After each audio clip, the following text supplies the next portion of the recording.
Hello everyone, আসসালামু আলাইকুম। আজকে আমি আপনাদেরকে স্বামী কাবাব করে দেখাবো। কাবাবটা করার জন্য আমি এখানে বোনলেস 800 গ্রাম গরুর মাংস নিয়েছি। মাংসের টুকরোগুলোকে ছোটো করে কেটে নিয়েছি। আর 1 কাপ পরিমাণ এখানে বুটের ডাল নিয়েছি।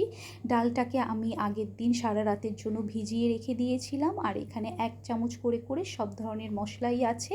পেঁয়াজটা আমি বেরেস্তা করে দিয়েছি, কারণ পেঁয়াজ বেরেস্তা অ্যাড করলে আমার কাছে স্মেলটা অনেক বেশি এনহ্যান্স করে, এই জন্য। তারপর পরিমাণ মতন পানি আর তেল দিয়ে চুলায় বসিয়ে দিয়েছি। পানিটা খুব ভালোভাবে শুকিয়ে নিয়েছি। গরম থাকা অবস্থাতেই আমি ব্লেন্ড করে নিয়ে এসেছি। তারপর একটা ডিম আর ধনেপাতা কুচি দিয়ে আমি হাত দিয়ে খুব ভালোভাবে মেখে নিচ্ছি। তারপর এই যে কাবাবের শেপ দিয়ে দিচ্ছি, পাশে যেন কোনো ফাটা না থাকে, আর যদি থাকে সেটা হাত দিয়ে খুব ভালোভাবে কিন্তু সিল করে দিতে হবে এভাবে করে।